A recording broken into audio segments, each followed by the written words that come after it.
बिस्मिल्लाहिर्रहमानिर्रहीम। अस्सलाम वालेकुम डियर स्टूडेंट्स, मैं हूं ताहिर महमूद राव। तो स्टूडेंट, आज हम नेक्स्ट लेक्चर पढ़ने की तरफ जा रहे हैं और हमारा नेक्स्ट लेक्चर है lecture number 9, chapter number 11, chemistry 10th। तो स्टूडेंट, आज हमने पढ़ा coal and what is the composition and types of coal along with uses भी हम पढ़ेंगे। तो देखते हैं आज का लेक्चर। तो स्टूडेंट, लास्ट लेक्चर में हमने पढ़ा था सोर्सेज ऑफ ऑर्गेनिक कंपाउंड्स। तो जब हमने सोर्सेज ऑफ ऑर्गेनिक कंपाउंड्स की बात की थी तो वहाँ हमने पढ़ा था कि जो प्लांट्स हैं वो 2 टाइप्स ऑफ प्लांट्स हैं, dead plants and live plants. तो वहाँ जो डेड प्लांट्स हमने पढ़ा था तो हमने देखा था डेड प्लांट्स में कौन सी चीज़ें आती हैं। डेड प्लांट्स में कोल है, नेचुरल गैस है और पेट्रोलियम है। तो ये 3 चीज़ें हमें मिलती हैं डेड प्लांट से। तो हम स्टार्ट कर रहे हैं। फर्स्ट चीज़ क्या है? कोल जो है ये भी डेड प्लांट से हमें मिलता है। तो ये भी बिग बैंग थ्योरी के तहत हम सोचते हैं कि ज़मीन के अंदर से जो कोयला हमें मिलता है तो वो भी बिग बैंग थ्योरी की वजह से हमें मिलता है। तो देखते हैं कि कोल जो है क्या है कोल। तो इस तरह लॉन्ग क्वेश्चन अगर पूछा जाएगा तो लॉन्ग क्वेश्चन इस तरह पूछा जाएगा, define coal, how it is formed, explain its types with uses. Define coal, how it is formed, ये बनता कैसे है, इसकी टाइप्स को एक्सप्लेन करना है, उसके यूजेस भी बताने हैं। तो लॉन्ग क्वेश्चन इस तरह आएगा और इसमें से प्लेंटी ऑफ शॉर्ट क्वेश्चंस बन सकते हैं, जैसे define coal, how it is formed, ये कैसे बनता है। तो इसके यूजेस पूछे जा सकते हैं शॉर्ट में कि describe the uses of all types of coal etcetera. Different short questions काफ़ी सारे इसमें बन सकते हैं टॉपिक में से, वो हम साथ साथ डिस्कस करते जाएंगे। तो सबसे पहले स्टार्ट करते हैं स्टूडेंट। अगर लॉन्ग क्वेश्चन की बात की तो सबसे पहले डेफिनेशन देखते हैं। डिफाइन कोल, कोल क्या है जी? Coal is blackish. जाहिर बात है, कोल आप सबने देखा हुआ, कोयला ब्लैक कलर का होता है। Complex mixture of, complex mean बड़ा पेचीदा किस्म का ये मिक्सचर है। इसको समझना इतना आसान नहीं है, इसके अंदर बहुत सारे कंपाउंड्स होते हैं। It's a very complex mixture है। कोल जो है बहुत ही कॉम्प्लेक्स है, ब्लैकिश है, ये तो पता है, ब्लैक। कॉम्प्लेक्स मिक्सचर, पेचीदा मिक्सचर है ऑफ कंपाउंड्स। बहुत सारे इसके अंदर कंपाउंड्स होते हैं। कॉम्प्लेक्स मिक्सचर है बहुत सारे कंपाउंड्स का। और कौन कौन से कंपाउंड होते हैं? कार्बन के कंपाउंड्स हैं, हाइड्रोजन एंड ऑक्सीजन। ये वाले कंपाउंड्स के अंदर ये चीज़ें मौजूद होती हैं। जो कंपाउंड्स हैं उनमें कार्बन होता है, हाइड्रोजन और oxygen. It also contain small amount of nitrogen and sulphur compounds. कोयले के अंदर नाइट्रोजन और सल्फर के भी डिफरेंट कंपाउंड्स मौजूद होते हैं। तो ये इसकी इसमें डेफिनेशन हो गई। Define coal, coal is a blackish complex mixture of compounds of carbon, hydrogen and oxygen. Coal क्या है? ब्लैकिश कलर होता है, कॉम्प्लेक्स मिक्सचर है किसका जी? Compounds of carbon, hydrogen and oxygen. Carbon, hydrogen, oxygen के जो कंपाउंड्स होते हैं उनका कॉम्प्लेक्स जो मिक्सचर है वो होता है कोल, और ब्लैक कलर का होता है। और इसमें बहुत ही कम मिकदार में नाइट्रोजन और सल्फर के कंपाउंड्स भी होते हैं। इट आल्सो कंटेन्स, ये रखता है, स्मॉल अमाउंट्स ऑफ, बहुत कम मिकदार में नाइट्रोजन एंड सल्फर कंपाउंड्स। तो उसमें डेफिनेशन याद करेंगे। कोल की ज़मीन के नीचे से हमें मिलता है ये। उसके बाद देखते हैं हाउ इट इज़ फॉर्म्ड, ये बनता कैसे है। तो फॉर्मेशन की बात की जाए तो वही बिग बैंग थ्योरी है। बिग बैंग थ्योरी के अकॉर्डिंग कोल वाज फॉर्म्ड, कोल बनता है by the decomposition of dead plants. जो डेड प्लांट्स थे buried under the earth crust million of years अगो। वो कह रहे हैं मिलियन ऑफ ईयर्स अगो, बहुत ही मिलियन ईयर्स पहले जो डेड प्लांट्स थे, ठीक है, जो डेड प्लांट्स थे बरीड, दफन हो गए थे अंडर द अर्थ क्रस्ट, ज़मीन की नीचे। अर्थ क्रस्ट या अर्थ क्रस्ट पे हम खड़े, इससे नीचे अर्थ क्रस्ट के नीचे दफन हो गए थे प्लांट्स, डेड प्लांट्स, और उन्हीं डेड प्लांट्स से कोयला बन गया। कोल वाज फॉर्म्ड, कोल बनता है जी। कैसे बना था? वाज में पुरानी बात है। कोल वाज फॉर्म्ड, कोल बना था। कैसे बना था? By the decomposition of dead plants, dead plants की डिकम्पोजिशन की वजह से। डिकम्पोजिशन होता है जो माइक्रो ऑर्गेनिजम्स को डिकम्पोज करते हैं, उसकी तोड़ फोड़ करते हैं, बायोकेमिकल प्रोसेस, डिकम्पोजिशन। तो बैक्टीरिया जो डिकम्पोजिशन करते हैं अंडर हाई टेम्परेचर प्रेशर। ज़मीन के नीचे बहुत ज़्यादा टेम्परेचर है, प्रेशर है, उसका बैक्टीरियाज हैं, तो वो सारे मिलके क्या करते हैं? बायोकेमिकल प्रोसेसेस करते हैं। तो जो बायोकेमिकल प्रोसेस हुआ को डेड प्लांट्स के ऊपर, उसी बायोकेमिकल प्रोसेस की वजह से जो डेड प्लांट्स हैं वो कोयले में तब्दील हो गए। तो उसके लिए वर्ड इस्तेमाल करें डीकम्पोजिशन। ठीक है, डीकम्पोजिशन। तो डीकम्पोजिशन में बैक्टीरिया भी इन्वॉल्व हैं, माइक्रो ऑर्गेनिजम्स इन्वॉल्व हैं, और टेम्परेचर और pressure. Coal was found by the decomposition of dead plants. Dead plants की डीकम्पोजिशन हुई बरीड अंडर अर्थ क्रस्ट, जो ज़मीन के अंदर दफन हो गए थे dead plant million of years ago. Million years पहले जो डेड प्लांट ज़मीन के नीचे दफन हो गए थे उनकी डीकम्पोजिशन हुई, बायोकेमिकल प्रोसेसेस हुए जिसकी वजह से कोयला बन गया। ठीक है, ये फॉर्मेशन याद करेंगे। दूसरा हेडिंग आपके, ये दूसरा हेडिंग है आपके लॉन्ग क्वेश्चन का। डेफिनेशन के बाद फॉर्मेशन, उसके बाद कार्बोनाइजेशन। कार्बोनाइजेशन क्या है student? Conversion of wood into coal is called carbonisation. Conversion of wood into coal is called carbonisation. ये कुछ दिन का प्रोसेस नहीं है स्टूडेंट्स, इसमें कोई मिलियन ऑफ ईयर्स लग गए हैं, मिलियन ऑफ ईयर्स लग जाते हैं, जिसके बाद कोल जो है, सॉरी वुड जो है किस में कन्वर्ट हो जाता है? कोल में। डेड प्लांट्स में वुड ही होती है, लकड़ी होती है वुड। डेड प्लांट्स में क्या होता है? वुड। तो वुड ने किस में कन्वर्ट होता है? कोल में। तो ये जो पूरा प्रोसेस है, जिस पूरे प्रोसेस के तहत लकड़ी जो है, वुड जो है वो कोल में कन्वर्ट होता है, उस पूरे प्रोसेस को कहते हैं कार्बोनाइजेशन। क्या कहते हैं? Carbonisation. The conversion of wood into coal is called carbonisation. Wood का कोल में जो कन्वर्ट होने का पूरा जो प्रोसेस है, that process is called carbonisation. उस प्रोसेस का हम क्या कहते हैं? कार्बोनाइजेशन कहते हैं। ये भी आप डेफिनेशन याद करेंगे, डिफाइन कार्बोनाइजेशन कि what is carbonisation. Formation, carbonisation, उसके बाद प्रोसेस ऑफ कार्बोनाइजेशन। होती कैसे कार्बोनाइजेशन? तो उसमें कार्बोनाइजेशन का प्रोसेस है, जितना ज़्यादा होगी कार्बोनाइजेशन उतना अच्छा हमें कोल मिलता है। कोल की बहुत सारी टाइप्स होती हैं, कोल की बहुत सारी टाइप्स हैं। अच्छा कोयल भी है, हल्का भी है कोयला। जितना ज़्यादा कार्बोनाइजेशन का प्रोसेस हम करेंगे किसके ऊपर? वुड पे। जितना ज़्यादा वुड पे कार्बोनाइजेशन का प्रोसेस होगा उतना अच्छा कोल हमें मिलेगा। तो देखिए प्रोसेस ऑफ कार्बोनाइजेशन होता क्या है, बट कैसे होती है carbonisation? Carbonisation it is very slow, बहुत ही स्लो बायोकेमिकल प्रोसेस है। 1 मिनट में नहीं होते वुड ये कोल में कन्वर्ट होते, ऐसा नहीं, बहुत ही स्लो प्रोसेस है carbonisation. It a very slow biochemical process. Carbonisation जो है बहुत ही स्लो बायोकेमिकल प्रोसेस है। बायोकेमिकल प्रोसेस होता है जिसमें बायोलॉजिकल रिएक्शंस भी इन्वॉल्व हों, यानी बैक्टीरिया जो है, माइक्रो ऑर्गेनिजम्स भी इन्वॉल्व हों, और केमिकल यानी टेम्परेचर, प्रेशर, ये चीज़ें भी इन्वॉल्व हों बायोकेमिकल प्रोसेस। ठीक है, बायोलॉजी और केमिस्ट्री या इंसान लेवल में दोनों चीज़ें इन्वॉल्व हो जाएंगी। तो it a very slow biochemical process. Carbonisation बहुत ही स्लो बायोकेमिकल प्रोसेस है।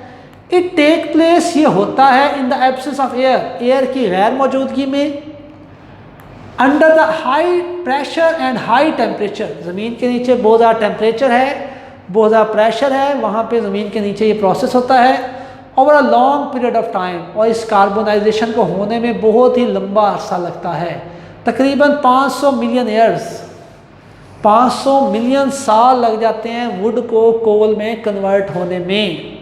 क्लियर हो गया स्टूडेंट्स?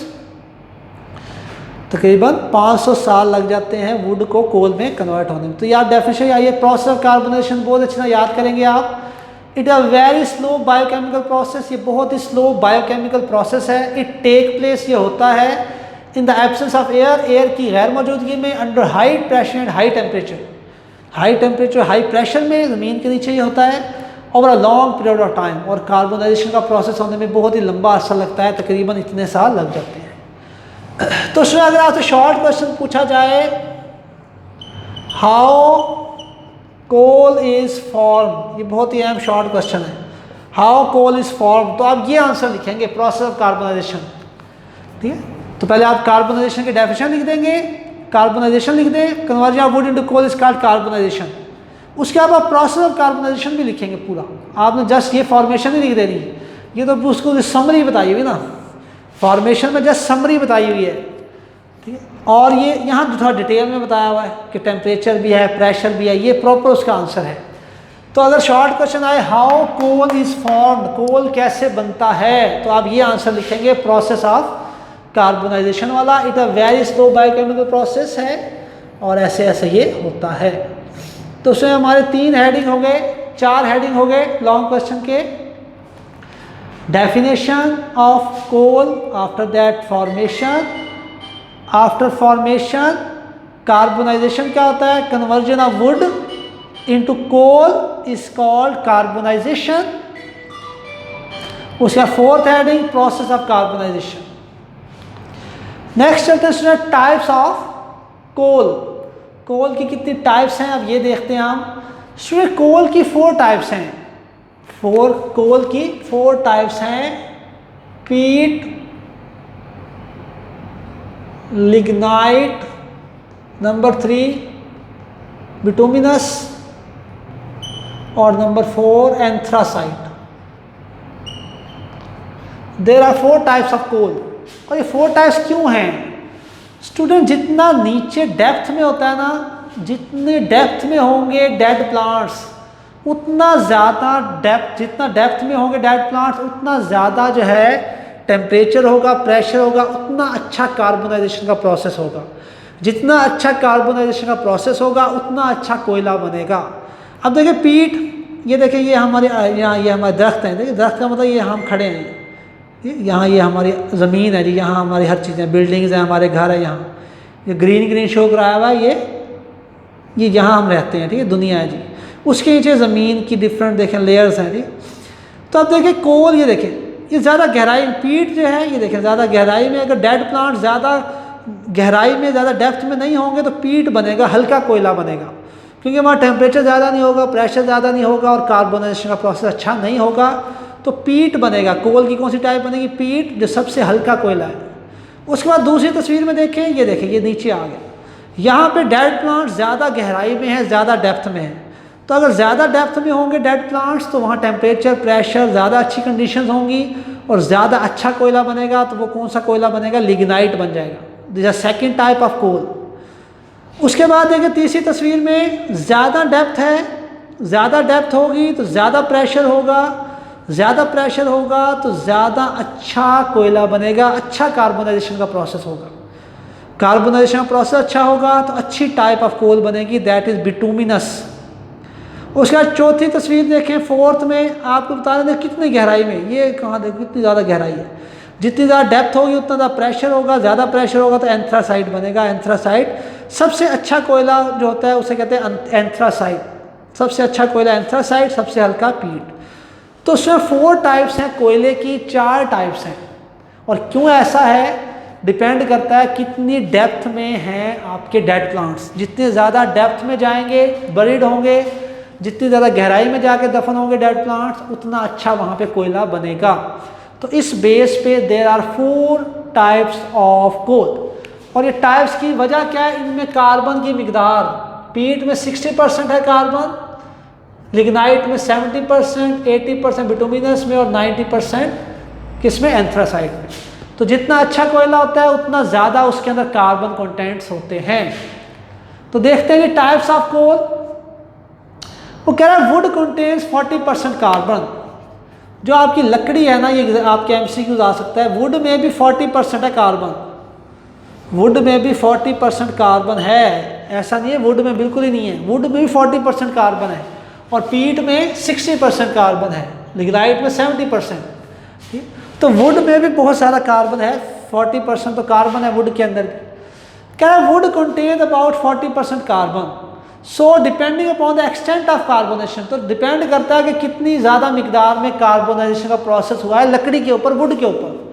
वुड पे जितना ज़्यादा एक्सटेंट में, ज़्यादा मिकदार में कार्बोनाइजेशन का प्रोसेस होगा उतना अच्छा कोयला बन जाएगा।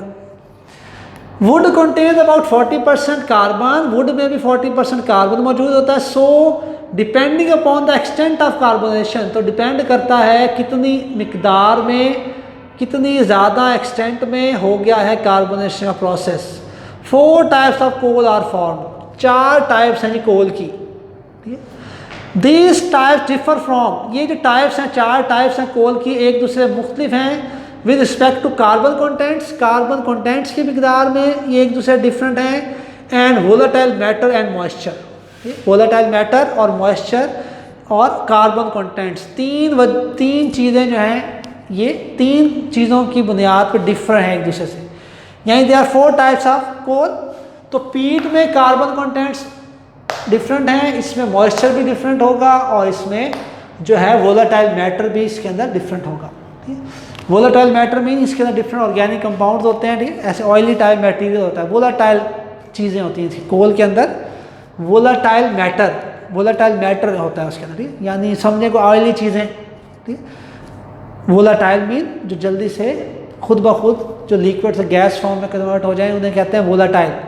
मैटर मीन कोई आपके पास कंपाउंड्स हैं, डिफरेंट कंपाउंड्स भी होते हैं कोल के अंदर, डिफरेंट चीज़ें होती हैं, तो उन्हें वोलेटाइल मैटर कहते हैं, वोलेटाइल मैटर। तो डिपेंड करता है कि वोलेटाइल मैटर कितना है कोयले के अंदर, मॉइस्चर कितना है, और कार्बन कंटेंट्स की बेसिस पे देयर आर 4 टाइप्स। ये 4 टाइप्स बनी हैं कोल की 3 बेसिस पे, कार्बन कंटेंट्स की बेसिस पे, वोलेटाइल मैटर की बेसिस पे और मॉइस्चर की बेसिस पे। मॉइस्चर में नमी, वाटर वेपर्स भी होते हैं कोल के अंदर, और वोलेटाइल मैटर में डिफरेंट ऑर्गेनिक कंपाउंड्स होते हैं जिनकी वोलेटाइल नेचर होती है, जैसे पेट्रोल है, पेट्रोल भी वोलेटाइल है, ठीक। तो देखेंगे, तो ये याद करेंगे टाइप्स ऑफ कोल। उसके बाद टेबल आपने बहुत सीधा याद करना है, टेबल बहुत ही अहम है। There are 4 types of coal, number 1 is peat, number 2 is lignite, number 3 is bituminous, number 4 is anthracite. Carbon contents की बात की जाए, पीट में 60% कार्बन है, और लिग्नाइट में 70% कार्बन है, बिटुमिनस में 80% कार्बन है, और एंथ्रासाइट में 90% कार्बन है। ये तो आपको याद होगी होंगी 4 बातें, पीट, lignite, bituminous, anthracite, 4 types, carbon content 60, 70, 80 and 90%। तो इसके यूजेस याद करेंगे। देखिए, सबसे हल्का peat, it is inferior quality of coal use in kiln. ये सबसे हल्के क्वालिटी का कोयला है, सबसे हल्का कोयला है ये, सबसे हल्का कोयला होने की वजह से यूज इन किल्न, भट्टियों में इस्तेमाल करते हैं। भट्टी नहीं होती जो भट्टी, डिफरेंट किल्न में डिफरेंट जो भट्टियाँ होती हैं, जैसे ईंटें हम बनाते हैं वहाँ भी भट्टी उसे कहते हैं, तो वहाँ इसको इस्तेमाल करते हैं कोयले को। लिग्नाइट ये दूसरा पीट से अच्छा है, ये 70% इसमें कार्बन कंटेंट्स होते हैं। इट इज़ सॉफ्ट कोल, ये नरम कोयला है, use in thermal power stations. इसको हम थर्मल पावर स्टेशंस में इस्तेमाल करते हैं। थर्मल पावर स्टेशंस क्या होते हैं स्टूडेंट? जहाँ हम कोयले की मदद से बिजली बनाते हैं, जहाँ कोल की मदद से हम क्या बनाते हैं, इलेक्ट्रिसिटी बनाते हैं, बिजली बनाते हैं, उसको कहते हैं थर्मल पावर स्टेशंस। तो थर्मल पावर स्टेशंस में जो बिजली बन रही है, इलेक्ट्रिसिटी बन रही है, वो किससे बनती है? लिग्नाइट से बनती है। उसका बिटुमिनस थर्ड टाइप, इसमें 80% कार्बन कंटेंट्स हैं। It is common variety of coal, ये आम कोयल है डेली लाइफ में जो हम इस्तेमाल करते हैं। यूज एज हाउस होल्ड कोल, इससे हम घरों में जो कोयला इस्तेमाल करते हैं सर्दियों में हीट हासिल करने के लिए, कमरा गर्म करने के लिए कोयले ले आते हैं जिनके घर में गैस नहीं होती, तो वो जो कोल है वो डेली लाइफ में जो हमारे यहाँ मिलता है बाहर, वो जो कोयला होता है कौन सा होता है? बिटुमिनस होता है। कॉमन वैरायटी ऑफ कोल, ये आम वैरायटी है कोल की जो डेली लाइफ में इस्तेमाल करते हैं, हाउस होल्ड में, घरों में इस्तेमाल करते हैं। एंथ्रासाइट सबसे अच्छा कोयला, इसमें सबसे ज़्यादा कार्बन है, ठीक, 90% इसमें कार्बन है। इट इज़ सुपीरियर क्वालिटी, ये सबसे आला क्वालिटी का कोयला है। हार्ड कोयल है, सख्त है, सबसे आला है और सबसे हार्ड है ये। That is use in industries, और इसको हम कहाँ इस्तेमाल करते हैं? इंडस्ट्रीज़ में हम इसको इस्तेमाल करते हैं। तो स्टूडेंट ये था हमारा आज का लेक्चर। अगर लॉन्ग क्वेश्चन आएगा तो आप सारा कुछ लिखेंगे। लॉन्ग आएगा तो सबसे पहले डिफाइन कोल, डेफिनेशन कोल की लिखेंगे, फिर फॉर्मेशन ऑफ कोल, फिर कार्बोनाइजेशन का प्रोसेस, फिर प्रोसेस ऑफ कार्बोनाइजेशन की डेफिनेशन, उसके बाद प्रोसेस ऑफ कार्बोनाइजेशन, फिर टाइप्स ऑफ कोल। उसके बाद ये टेबल भी आपको पूरा बनाना पड़ेगा लॉन्ग क्वेश्चन अगर पूछा जाता है। टेबल में कार्बन कंटेंट भी लिखने पड़ेंगे, यूजेस भी लिखने पड़ेंगे आपको। तो लॉन्ग आएगा सारा कुछ लिखेंगे, लेकिन इसमें लॉन्ग से ज़्यादा अहम शॉर्ट पूछे जाते हैं इस टॉपिक में से। तो शॉर्ट में हाउ कोल इज़ फॉर्म, तो उसमें आप प्रोसेस ऑफ कार्बोनेशन लिखेंगे, हाउ कोल इज़ फॉर्म। या फिर डिफाइन कोल आता है, डिफाइन कोल शॉर्ट क्वेश्चन। या फिर आता है uses of different types of coal. Use table में से बड़े शॉर्ट बनते हैं, यूजेज तो पूछ लेंगे आपसे, कार्बन कंटेंट कुछ भी पूछ सकते हैं। तो इसको आप इस तरह याद करेंगे स्टूडेंट्स। तो ये था हमारा आज का लेक्चर कोल के बारे में। तो जो नेक्स्ट लेक्चर है हमारा स्टूडेंट वो भी कोल के बारे में ही होगा। तो इंशाल्लाह नेक्स्ट लेक्चर में मुलाकात होगी न्यू टॉपिक के साथ, न्यू मटेरियल के साथ। तो उम्मीद है स्टूडेंट लेक्चर आपको समझ आया होगा बआसानी। इंशाल्लाह फिर मुलाकात होगी, तब तक के लिए खुदा हाफिज़।